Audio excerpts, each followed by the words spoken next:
the part that was not, I guess it's not frustrating to me, but kind of the longer I'm in this, I speak in a lot less absolutes, and especially on Twitter. Sometimes I wish I didn't have a big audience, but even people with big audiences, sometimes I think it's a little bit scary to me how confident I guess they can be in terms of, I bought the bottom. I think there was a lot of I bought the bottom talk today. At the beginning of the week and Monday, I was short every alt. And pretty much if you weren't short, I think I went into those weeks and I said every single day, look guys, I'm sorry if you're not on BitMEX, if you're not shorting, I know it's been tough.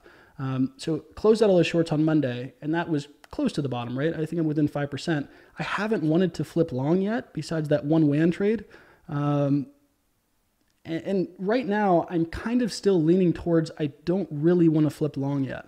The only reason that I'm saying that is because while ETH and some other coins are able to pop 20% today, some of the smaller alts, most majors are in a situation where they're still most are floating still below their previous swing low.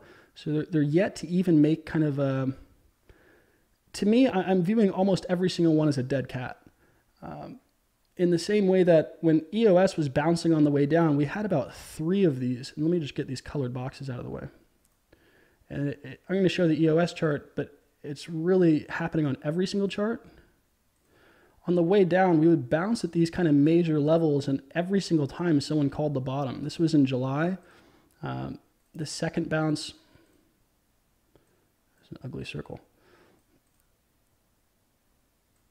The second bounce here was the beginning of August. Each time, all that was happening was, this was the previous swing low. We would bounce, get to that swing low, old support, use it as resistance, move down. Right? So now this is the swing low pretty much. Bounce, move into that old kind of support, now as resistance, move down. So I'm still kind of want to treat it as that or expect that just because we are still in a downtrend. And I know that alts are bouncing because Bitcoin was able to move up. It was a bit of a confidence booster for tons of alts. But imagine a situation where, and this is where I'm kind of hedging my bets, if Bitcoin isn't able to crack 6,600 or it is just kind of this short-lived and it phases out or we continue ranging, I imagine EOS and pretty much every other alt slumps again, right? So I guess the best way I can illustrate it is the WAN trade and not necessarily this last trade, but the trade before, right? So this was the trade at the beginning of August. Last time we could have had a nice bounce from a ton of alts. People were pretty much calling bottoms. Right? And I didn't want to call a bottom, but it gave enough of an opportunity to swing along. That's really what I'm kind of counting today and this weekend as. So that bottom, when we entered on smaller time frames, and we're seeing right now, coins were able to print kind of these first small time frame, 1 hour or 4 hour higher lows, right? Gives me enough confidence that, yeah, I'll swing 1 or 2 longs with WAN, aiming for 20%, only got something like 10%. But I was still not really convinced, right? So I wanted to be really careful and lock in, definitely kind of move my stop to at least break even, and then things continue to move down. So this movement that just happened in the setup from yesterday, right? I was targeting the previous swing low or this previous support, now expecting resistance, and it's happening once again, right? So this is kind of the first hint to me that I think people might be getting too excited, and I obviously hope I'm wrong. But I'm not viewing any of these bounces or current moves from alts as any different from kind of the bounces that we've seen all the way down. Right? I think it is a nice opportunity to swing at 20%. If anyone played that trade yesterday, really nice setup, hit target. But in this market, I think I want to be locking in profits still and still be very conservative. A couple of people have asked what changes that or when would I move to alts, and I've obviously thought about this today as well. If we can break these old swing lows for tons of alts, and we can kind of make a first higher time frame, higher low, like something on the daily, and then we can make a higher high, to me, that's clear confirmation, right? So now on WAN, it's pretty easy to see. Let's say we are able to break out above this,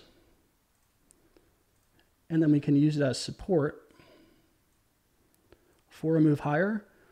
I mean, quite honestly, yeah, you're buying 10 or 20% higher, but it's a lot better than right now moving into tons of alts and kind of getting new lows, right? And like I said, I don't have a problem with moving into alts right now. If I think there's a great risk reward for taking trades. It's why I shared the WAN trade yesterday. It's why I'm going to look for another long this afternoon. All I'm saying is I want to be cautious and not be like super overly optimistic and shooting tons of entries when things kind of already popped their 20% today. Because it's a lot like entering right here, in my opinion, right? Which would be a nice entry if we do turn around. But for right now, either the entry is yesterday, like the WAN setup here, but tons of coins now, as I'm looking across the board this afternoon, are already in this spot, right? Running into their old swing lows as current resistance. If they break this, then yeah, we're gonna have a great weekend. I'll shoot a bunch of entries and we can snag 20 and 30% swings all day.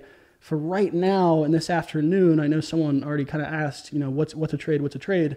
I think a lot of people on Twitter especially are kind of sharing entries for coins that are already kind of hitting that first layer of resistance. So I'm being still pretty cautious here. I know that's kind of a contrarian view on Twitter right now, but you know, alt trends, if this is the bottom and if things do trend up, they typically last for at least 2 weeks to a month. So I don't think, you know, I think there's going to be plenty of trades to hit, and having a really, really nice hit rate on alts right now is sweet in such a rough market. So that's kind of what I'm sticking on. Anyone also, I saw it, still seeing it kind of across the Twitter space. Anyone that caught all the bottoms, pretty much just disregard. All that's going to do is kind of drive into your FOMO. No one caught all the bottoms, and if they did, they probably bought up here. So that's kind of my view on alts, guys. I don't have any individual setups. Like I said, I'm going to look this afternoon if a couple things can cool off, right? When they kind of get that first leg down, like WAN, and this is just illustrative of every other coin. If WAN and tons of others kind of sink back, then I would love to take those. But right now, I think it's a little bit overheated. Pretty much everything is just following Bitcoin, and Bitcoin and most alts are pretty much right at resistance, right? I don't want to be short, but I'm also a little bit skeptical of kind of going long. If we do break, then I think it's going to be a really fun weekend, kind of just taking your pick and making money. I really hope my Wi-Fi doesn't go out. It is storming bad here. What do you guys got? Any questions for me? Any questions about your current trades, current levels, anything you saw? One comment, I know there was talk